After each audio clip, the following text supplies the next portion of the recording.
What if never staying in your comfort zone was actually your secret weapon? Christina Santarossa turned her psychology degree into a passport across careers, and she's here to share her story.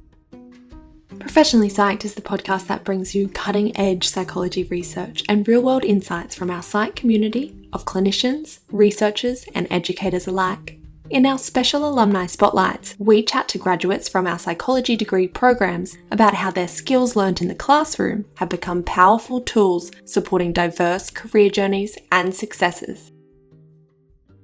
Hi everyone, and welcome to Professionally Psyched. I'm Jessica Muller, PhD candidate in Public Health at James Cook University, and before we get started, we'd like to acknowledge the custodians of the land on which we record, and for me today that's the Bindal and Wulgurukaba peoples. And I pay my respects to elders past and present, and extend that respect to all Aboriginal and Torres Strait Islander peoples and cultures from wherever you may be tuning in from across the country. In this alumni spotlight, Dr. Amanda Krause speaks with Christina Santarossa, a JCU Psychology graduate whose career journey proves that psychology skills travel well. Christina shares how she built the courage to keep saying what's next instead of settling in. So grab your headphones and get ready to get professionally psyched about embracing the uncomfortable. Enjoy. Christina, thank you for joining me on the podcast today. To start, would you please be able to introduce yourself? Absolutely. My name's Christina Santarossa. I graduated from JCU Psychology in 2009. So that's going back a little way now. A bit of water's gone under the bridge since then, but it certainly has held me in good stead, that's for sure.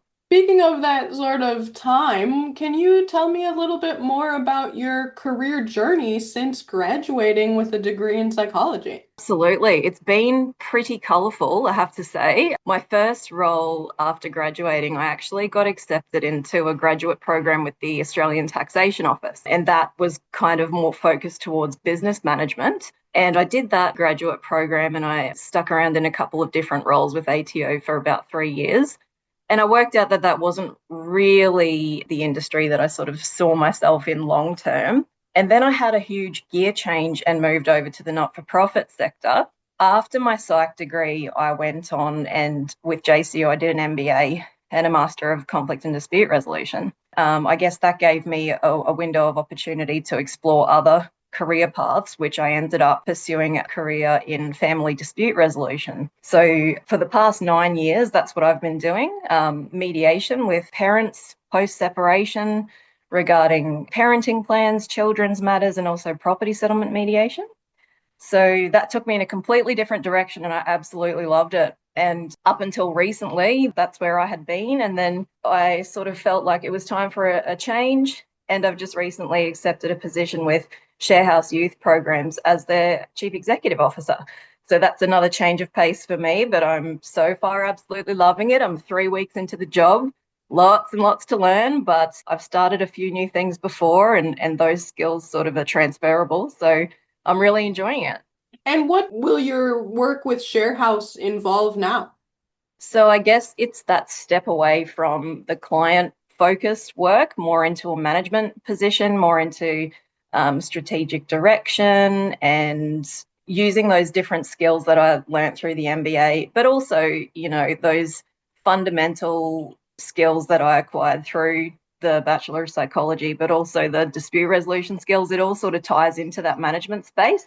And I think it allows me to approach that career with a slightly different angle to, someone who might have a background in something different than psychology. So regardless of where I have gone with my career, those skills that I have learnt through my undergraduate qualification have certainly carried through and coloured the way that I approach any job that's in front of me. Thinking back to that undergraduate degree, were there particular subjects or topics or even theories that sort of have really stuck with you through this journey, through the career choices you've made?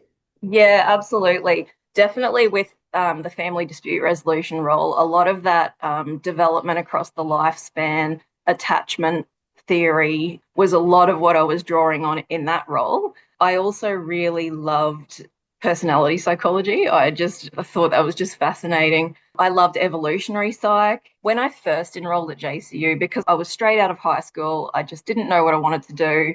So I just followed my interests, and I ended up enrolling initially in a Bachelor of Social Sciences.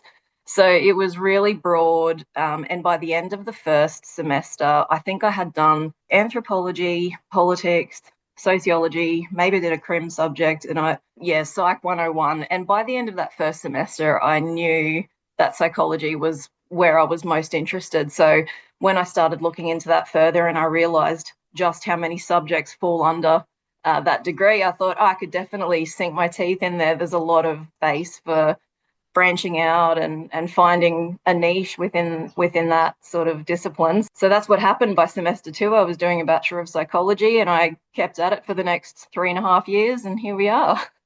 Yeah, and as you mentioned before, there's so many transferable skills and the knowledge as you've demonstrated through your career. I'd love if you could tell me a little bit more about sort of what your day-to-day looked like when you were doing the family dispute resolution work.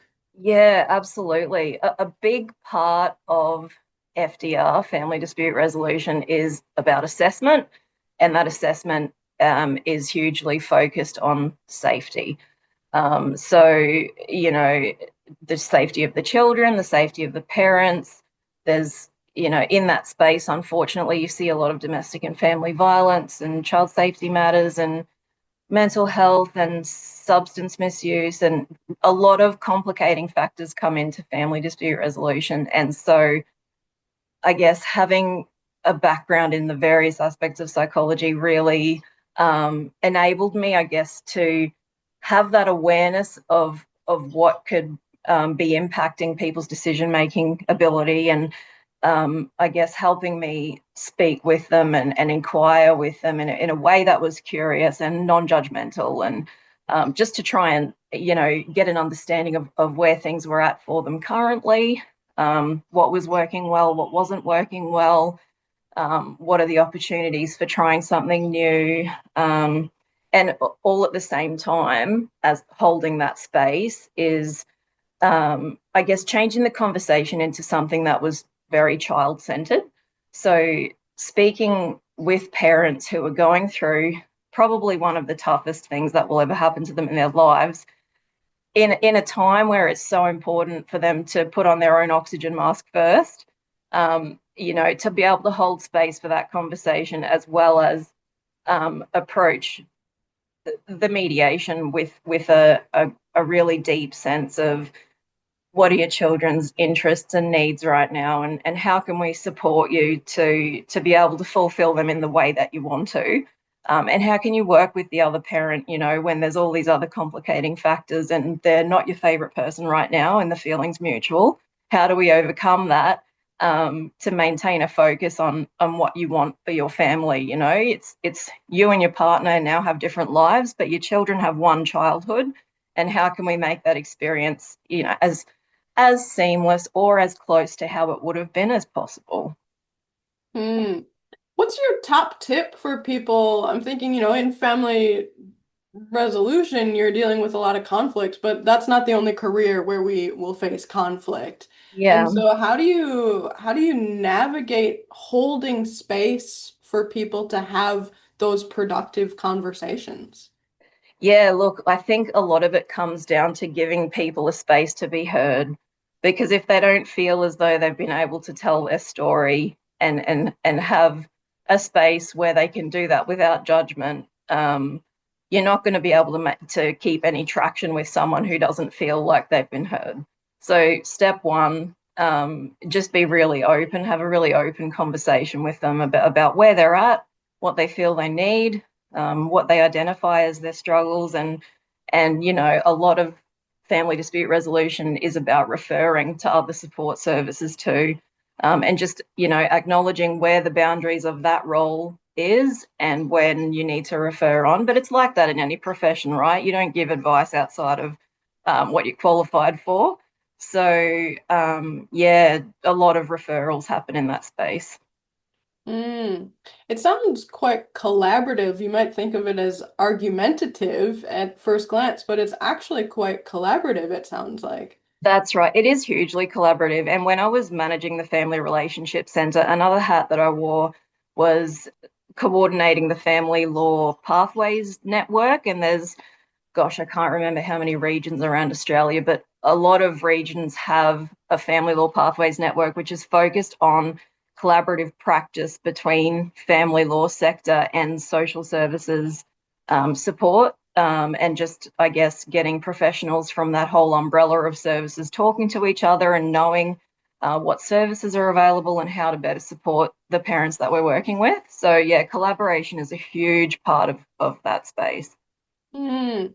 I was just thinking about something you said earlier around sort of following your interests. Mm. And you've undertaken multiple degrees, you've changed career directions multiple times. What guides you to have the strength to jump into a new career path?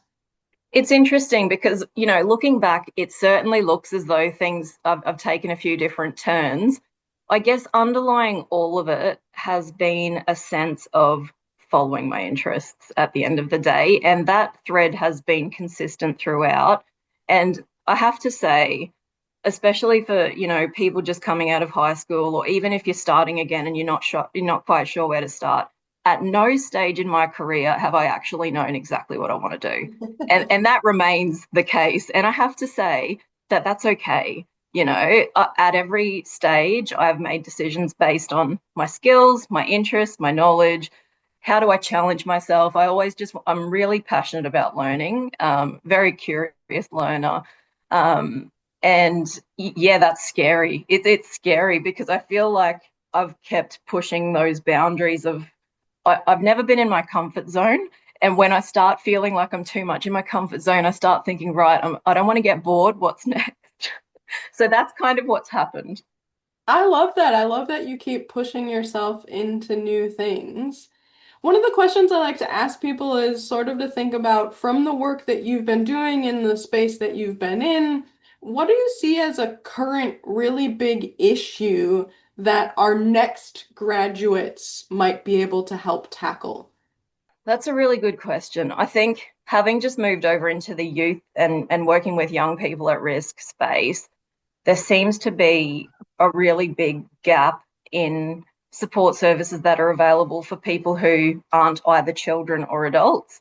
Mm. And so the team that I'm working with now are just so passionate, so driven youth workers. And I have a lot to learn from them, really, because, as I mentioned, my career has mostly been in the parenting space and in the child focus space. And often mediation may not be able to go ahead if the children are, 16, 17, they've made up their mind, and there's not much bandwidth left for parents to be making decisions about the living arrangement, for example. So yeah, I think that working with young people, it's such a point in time where you can make a huge difference in someone's life, in the trajectory of someone's life. If they get the right support at that most vulnerable point, their whole life trajectory can change. So I think that's, a real, I wouldn't call it emerging because it's always been there, but I think, more focus needs to be on how do we support young people. Yeah, and I suppose then you might not be conducting research studies in your career, but I suppose you would be relying on the trends and researching services and gathering that information to think about what is the best service or what can you add to address that gap. I'm just thinking about how you might be using some of that research methods knowledge in your current role now.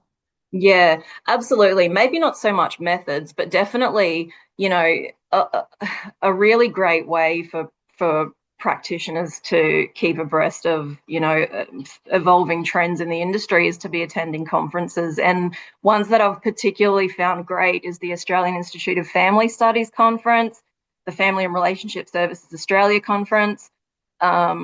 I will be there's a youth summit happening in Darwin in November, which I'm super excited for because I'm still, I guess, being new in the space, learning, meeting a lot of new people and becoming familiar with a lot of new research, and just very much at the start of that journey. So yeah, conferences, not only for finding out about the latest research and trends, is networking.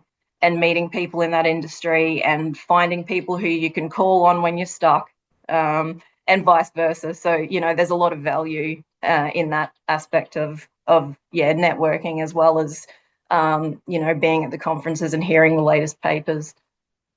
Yeah, and the networking point is such a valuable one and kind of takes us full circle to some of the other things we've been talking about today around collaboration and joining forces to really, make a difference in the career we're doing, but also in relationship to the other professionals we'll be working with throughout our whole careers. So, Yeah. Christina, thank you so much for joining me on the podcast today. It's been really lovely chatting with you. It's been great. Thanks, Amanda.